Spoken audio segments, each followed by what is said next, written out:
Well, I'm Sam. I'm 30 years old. I'm from Columbus, Ohio. Before all of this, I was working in banking, and I did a lot of things like golf, hiking, a lot of outdoor, spent a lot of time with friends.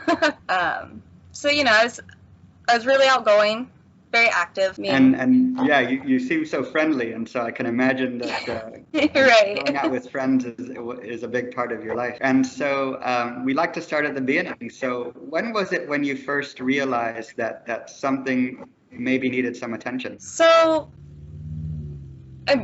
it's hard to say. So I had years of random symptoms. Like I would get weird migraines, I would have weird aches and pains in my back, but nothing that really connected together. So I would go see a doctor, we'd do some blood work, it'd be fine. It wasn't until February of last year, I had gone out the night before, and I was leaving a friend's house, and I noticed I wasn't walking quite right. I was like, well, that's really strange, but okay, I'll go to bed, we'll see what it's like in the morning. It was not better the next morning. By the next morning, I couldn't feel my leg, was having trouble in my left eye, like seeing. It was kind of like if you have sunglasses on, but only on one eye. So still wanted to put it off. I hate hospitals. I kept giving myself like, well, I'll give it an hour, because I was convinced it was a pinched nerve. I thought it was going to be something. I was going to go. They're going to be like, here's some painkillers, just don't do anything for a few days. So finally I went to like a small satellite ER, and they only have a CT scan. So they're like, well, your CT's fine, so we don't know what to tell you. And then they kept asking, they're like, are you on drugs? And I'm like, no, I promise you there's no drugs. Like, what is wrong with me?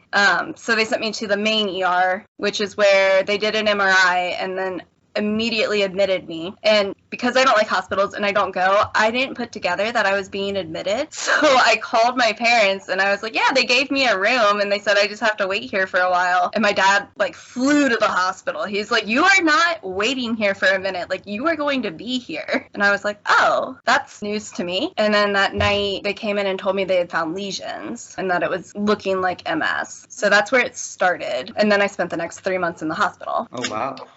Yeah. And so when they delivered the news to you, had you known a lot about MS? I knew nothing. So she tells me I have MS, and she looks really somber and like, this is awful, awful news. And I don't know anything, so I have no idea what questions to ask. I'm not sure if I'm dying. Like, I had no clue. I'm like, my dad looks suddenly very stricken, and I'm like, you don't want to hop on Google. Exactly. Like, you want to know what's going on, but you're like, maybe I should just wait. So I just ended up talking to my dad for a minute, just, making arrangements for my dogs and whatnot. And then I just decided to go to bed and wait for the neurologist, because I was like, I had no idea. So sure. I Googled enough to know I wasn't dying. So that was good.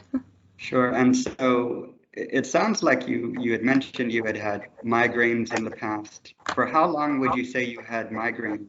And when you would go to the doctor, what would they tell you about those migraines? I would just get a prescription for a migraine medicine, because I didn't have them constantly. So it would be like, I'd have 1 a month, 2 a month, or a period of like a week where I would have migraines really bad, but then nothing for 6 weeks. So I just got a migraine medicine. Same with everything else. Like, I would have this intense shoulder pain where I couldn't move my like right side of my shoulder, any of it, but I'd torn my rotator cuff in high school. So they're like, oh, it's probably just acting up. We did an x-ray, it looks fine, take some Tylenol. So and this pain in your shoulder, could you describe that pain for folks so that they understand what it was like? So it was more down my back.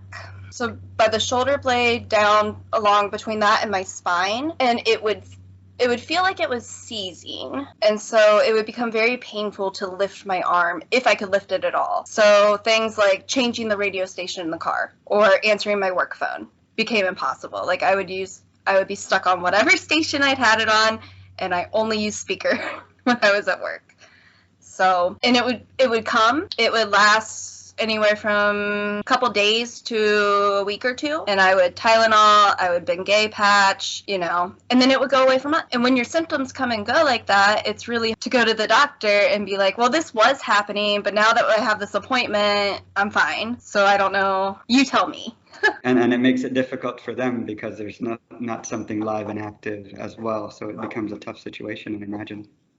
Right. And I was talking about this recently, and looking back, I wouldn't have done anything different. I wouldn't have, gone to the doctor more because, I was healthy and in my 20s. Sure. Like, sure. And MS is not something that would be an initial thing that folks might suspect with either. There was no reason for anyone, like, with what I had to have ordered an MRI. And even if they had, if it had been earlier, who knows what would have even shown up. So you find yourself admitted to the hospital, right? So you had gotten, you'd went to the ER. That was the Sunday you mentioned, and then the next day you had that trouble with your vision. I can imagine it was a bit scary, right?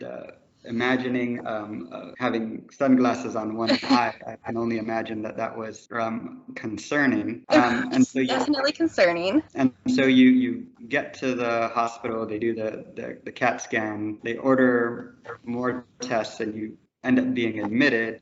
They give you the diagnosis, and you don't really know what to make of it because you never certainly didn't have that expected. And so now you find yourself in the hospital waiting for the neurologist to come to see you. Sounds like you went to sleep for a while, which I cope that way as well. Certainly makes sense to me. Nothing can be done. Take a nap, right? Exactly. So the neurologist comes to see you. What happens then? So she comes in and she goes, she's very, very friendly. I love my neurologist. And she goes, the good news is it's relapsed-remitting MS. So if you're going to get MS, that's the best kind you can have, if there were a best kind. And she's like, we have a plan. We're going to do steroids. And then hopefully you'll be out of here by Friday. And I was like, awesome. Hate steroids, but hook me up. Let's get, moving. And that's where things started to get a little bit dicey. So we did the IV steroids, and I was getting worse. So I went from being able to walk to not being able to walk at all, having no feeling from like about navel down, so belly button down. And I wasn't responding to the steroids. They weren't working. So we did 2 or 3 days of steroids before she comes in and she says, we're going to go to the next treatment now because you're not getting better. So the next treatment after steroids don't work is what's called plasmapheresis, also known as plasma exchange or PLEX. And what it is they hook you up to a dialysis machine, and they pull your plasma out and your red blood cells, and they replace it with treated plasma or albumin, and to just try to pull as many antibodies that are attacking you out as possible. And the really fun part of plasmapheresis is they have to put a port in your neck. So I had to be wheeled down to surgery. I had to do it not sedated because my nurse let me eat.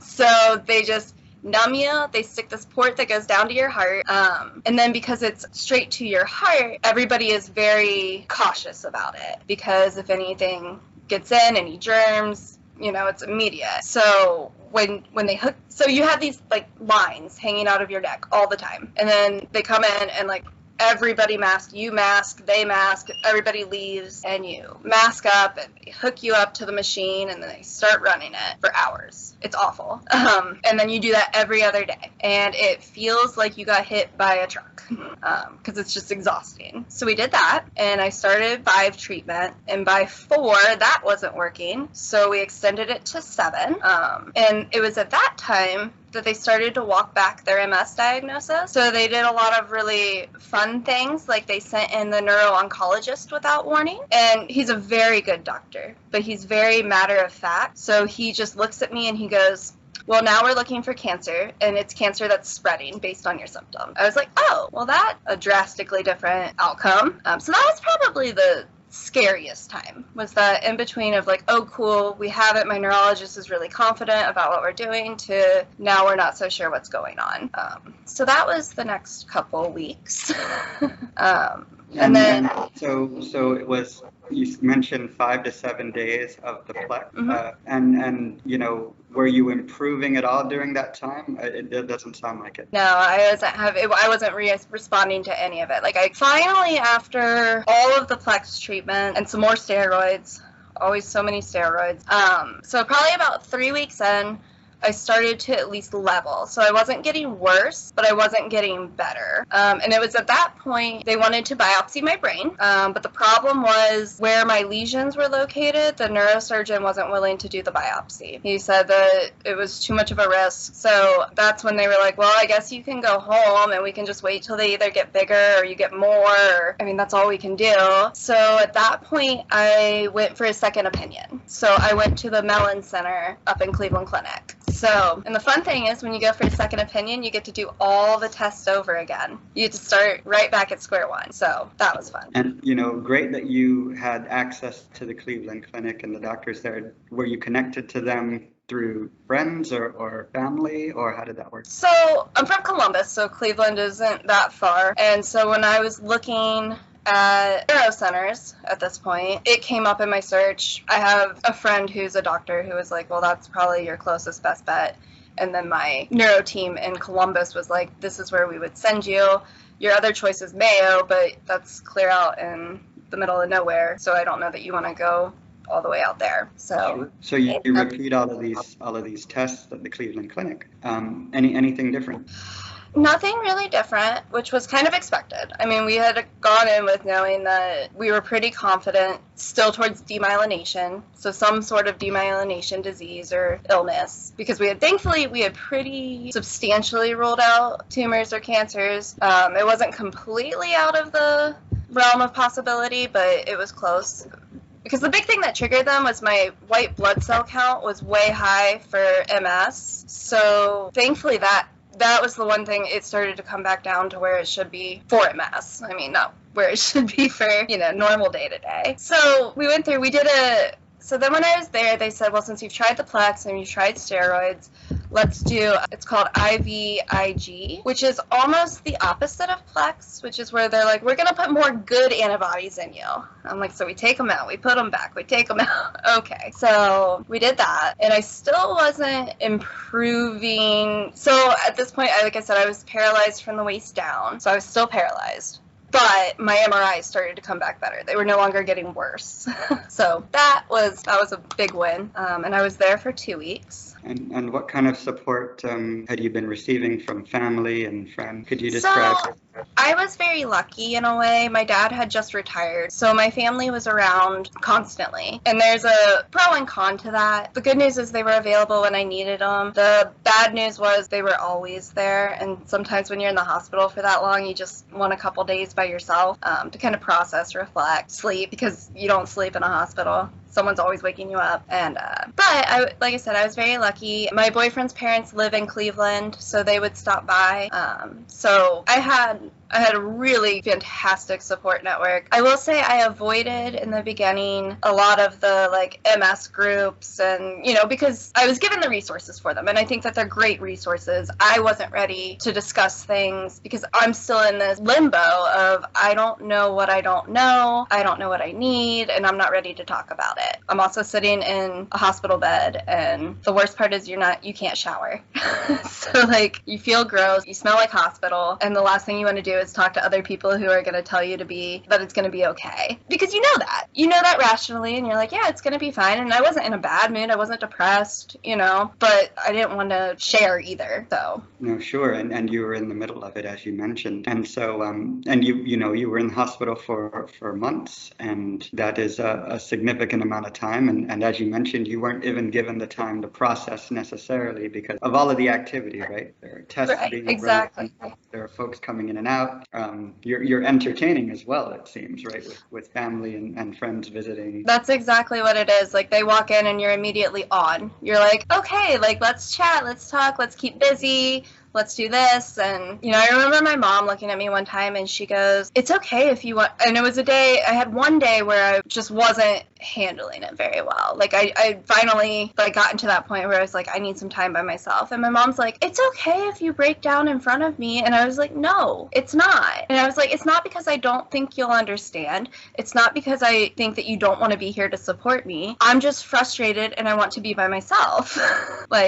There's only so much of this that's a group project. Oh, absolutely.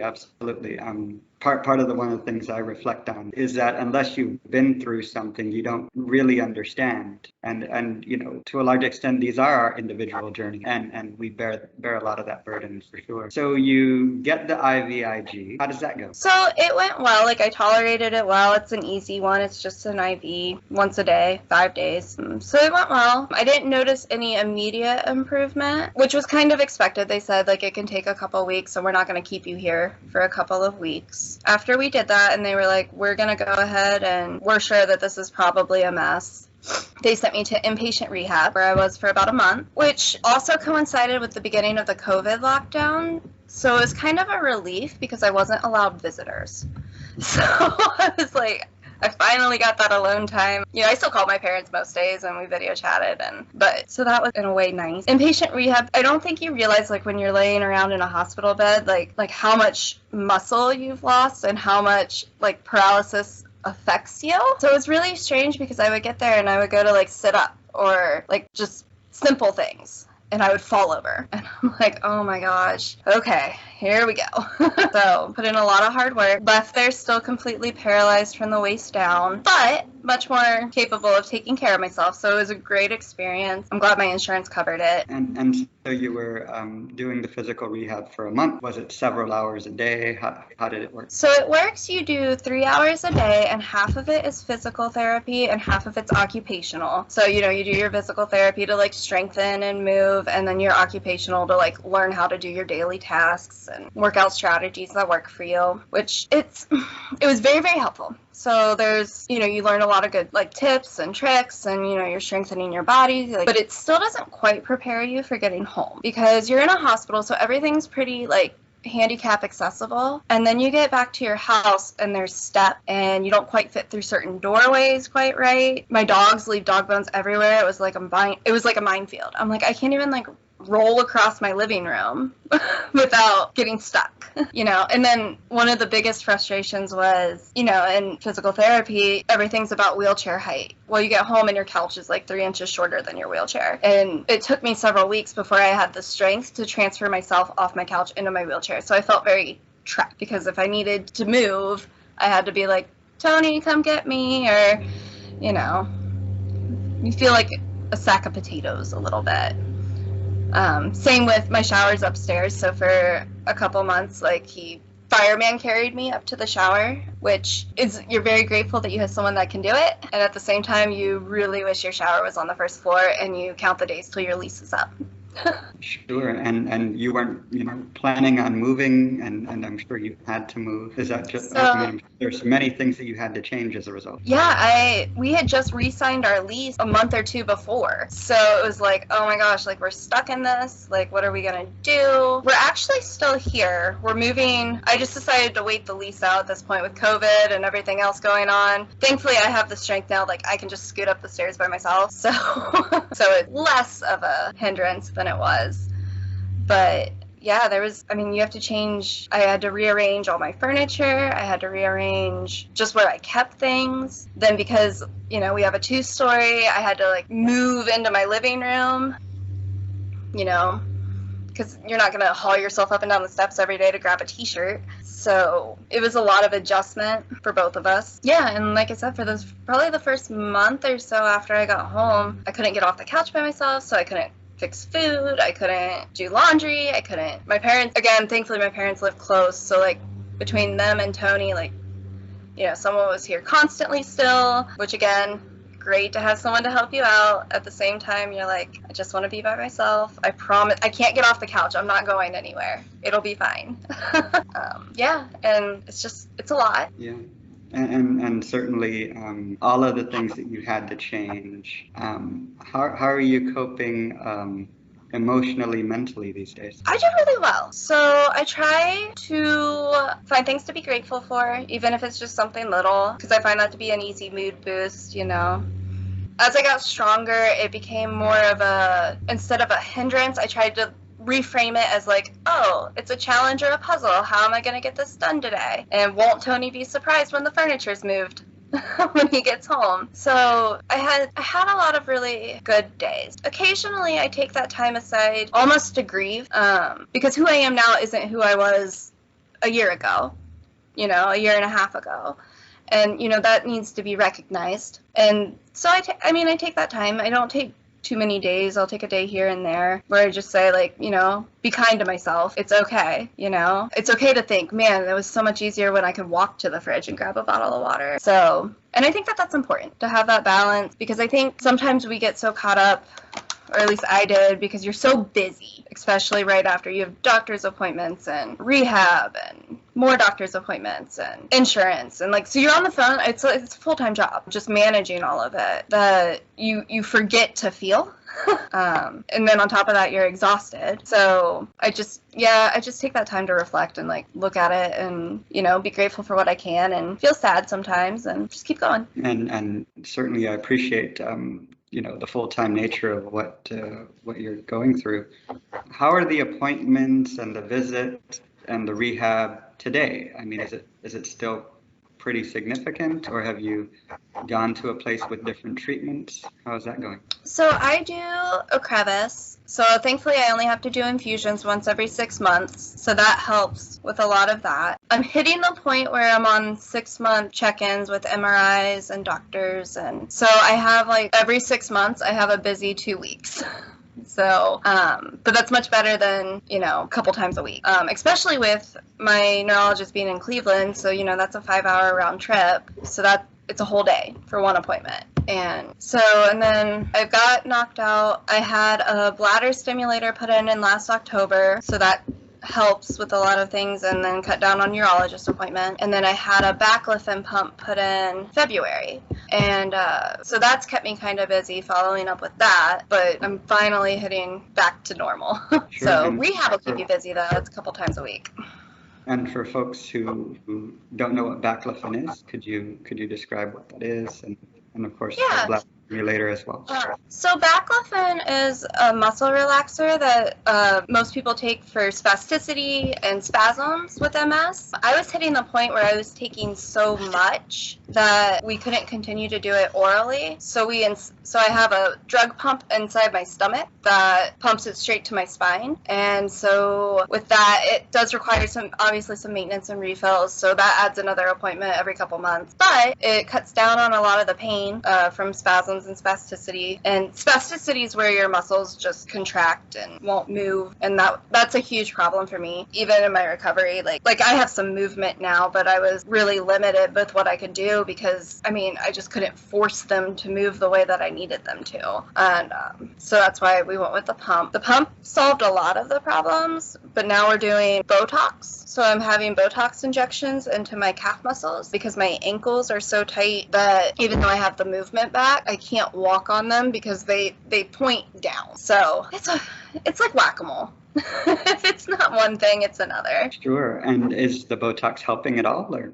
So I just did it 2 weeks ago, and it takes about 2 weeks to kick in. So I can notice on one ankle that it's starting to release a little bit. And she told me when she did it that we were going to have to up the amount that we were doing. So I noticed a little bit.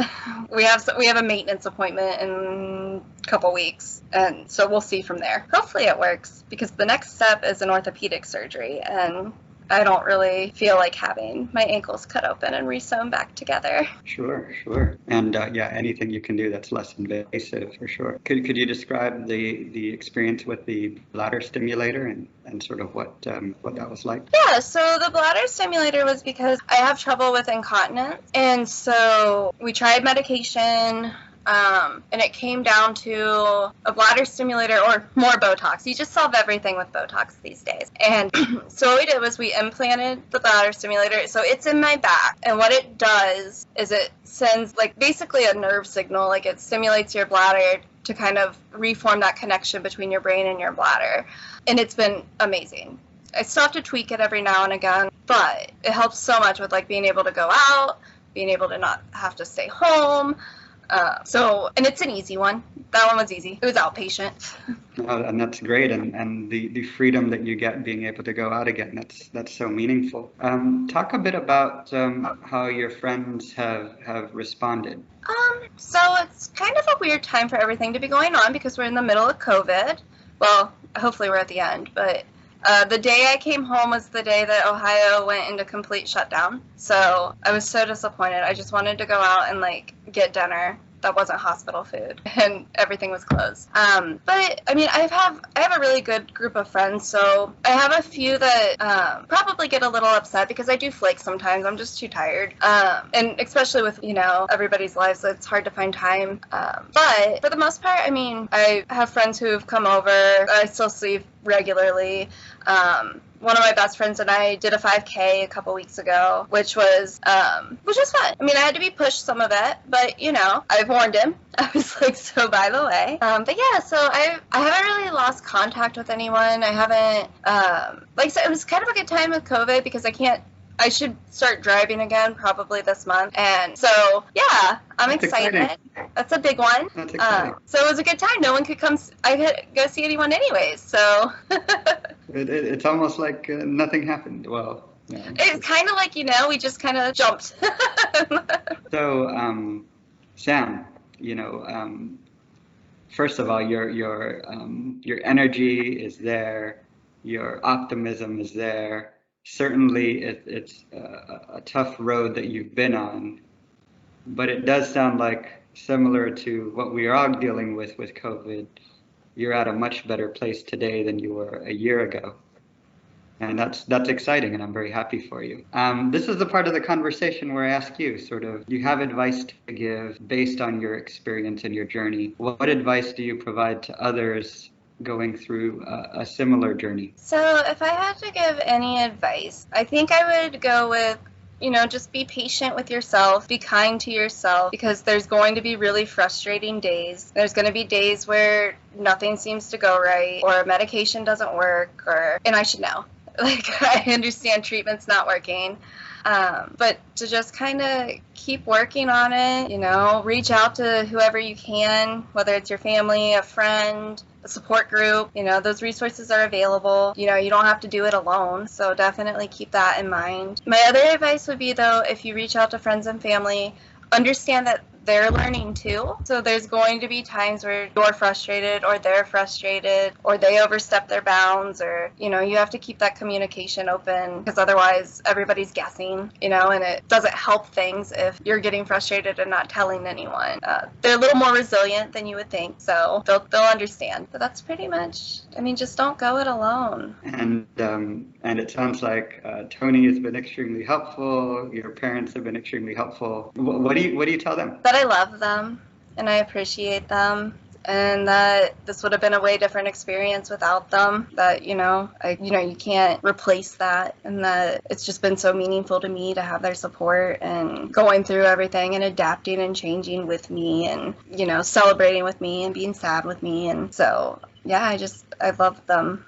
I can't express that enough to them, like how grateful I am. Well, that's fantastic. And where are you going to drive to first with your first time back on the road here? Might go get chicken wings. Oh, that sounds fantastic. That sounds so wonderful. You're making me hungry. It's about lunchtime. So first of all, I wanted to thank you so much for sharing your journey. Your advice will certainly help others. I am absolutely certain of it. The strength that you've shown through what you've gone through will certainly inspire others to power through and to get to the point where they can also see some of the success that you've seen as well.